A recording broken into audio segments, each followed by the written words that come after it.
केजरीवाल जी के साथ। जी हाँ, 7 सांसद उनके आप से बीजेपी ज्वाइन करने के लिए जा रहे हैं।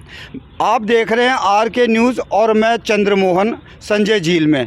तो दिल्ली वासियों से जानते हैं कि वो इसको किस नज़र से देखते हैं। सर, आपका नाम?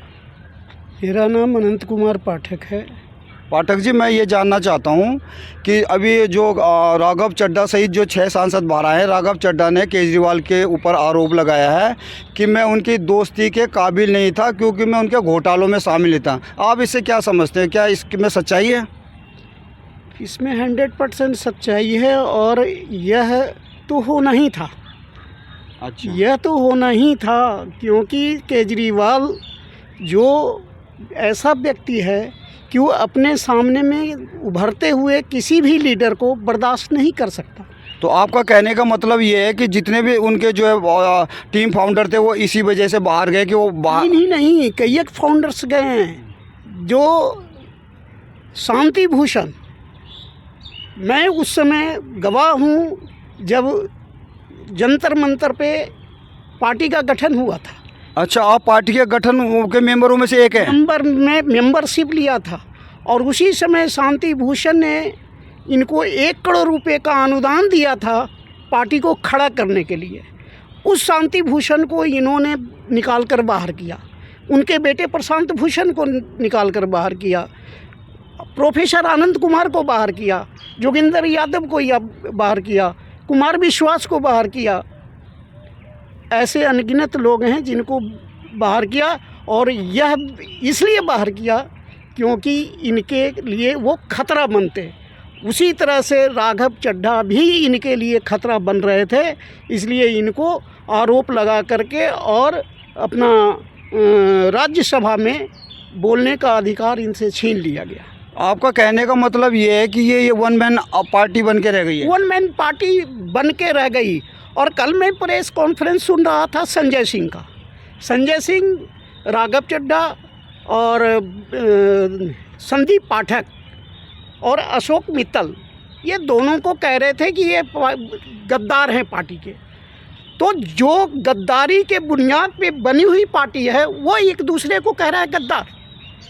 आप याद कीजिए, जब अन्ना हजारे के आंदोलन में केजरीवाल जब खड़ा था तो वो क्या कहता था कि ना हम पार्टी बनाएंगे, ना हम किसी प्रकार का, और पार्टी बनाएंगे तो हम किसी प्रकार का सुविधा नहीं लेंगे, न गाड़ी लेंगे, बंगला लेंगे, न कुछ।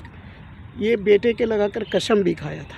अच्छा, केजरीवाल जी कहते हैं कि दिल्ली वासी जो आम आदमी पार्टी को बहुत मिस कर रहे हैं। क्या आप भी ऐसा समझते हो? मिस क्या कर रहे हैं? मिस कर रहे हैं वो अगली चुनाव में आकर के देख लेंगे मिस कर रहे हैं। ये तो मिस कर रहे हैं और अभी फिनिश कर देंगे पंजाब में भी। उन्होंने तो मोदी जी तक को चैलेंज कर दिया था कि दोबारा चुनाव करा लो, बीजेपी 10 सीट से ज़्यादा नहीं जीतेगी। अहंकार बोल रहा है। एक बार इन्होंने बोला था कि मोदी जी आप इस जन्म में नहीं, 7 जन्म भी मुझे दिल्ली में नहीं हरा पाओगे। वो हो गया। अच्छा, अगर आपसे ये पूछे कि पहले वाली सरकार और अब वाली सरकार में क्या फ़र्क आपको दिखाई दिया, तो आप क्या कहना चाहेंगे इस बारे में? पहले वाली सरकार निकम्मी सरकार थी। पहले वाली सरकार किसी काम का नहीं, सिर्फ 3 चीज़ों पे उनकी फोकस रहती थी, शिक्षा, स्वास्थ्य और स्वास्थ्य। तो शिक्षा के बारे में तो उनके बड़े दावे थे कि हमने जो इतने स्कूल खोल दिए, और शिक्षा और स्वास्थ्य के लेकर के वो चलते हैं। बस दुनिया में 2 ही चीज़, या दिल्ली में आवश्यकता 2 ही चीज़ की थी, शिक्षा और स्वास्थ्य। उसमें भी वो 100% खरे नहीं उतरे। उनका मोहल्ला क्लिनिक में कुत्ते मुतते हैं, भैंसे जाकर आरामगाह बना करके रखे हुए हैं, गाय बैल उसमें बैठते हैं।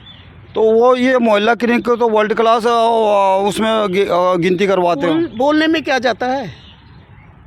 बोलने में कोई किसी का मुंह रोका हुआ है क्या? तो अभी आपको क्या लगता है कि पंजाब में आम आदमी पार्टी की क्या स्थिति लग रही है? क्योंकि अगले साल जो है पंजाब में भी चुनाव होने वाले हैं।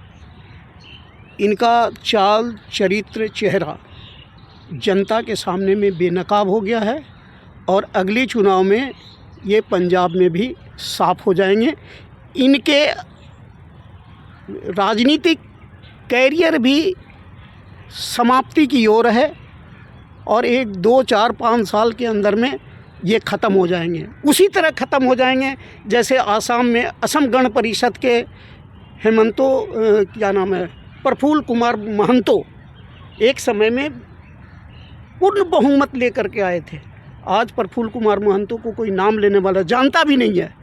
आने वाली पीढ़ी केजरीवाल को भी इसी तरह नहीं जानता। जब प्रफुल्ल कुमार महंतो आसाम के मुख्यमंत्री बने थे और यंग थे तो उन्होंने भी प्रचंड बहुमत से सरकार बनाई थी।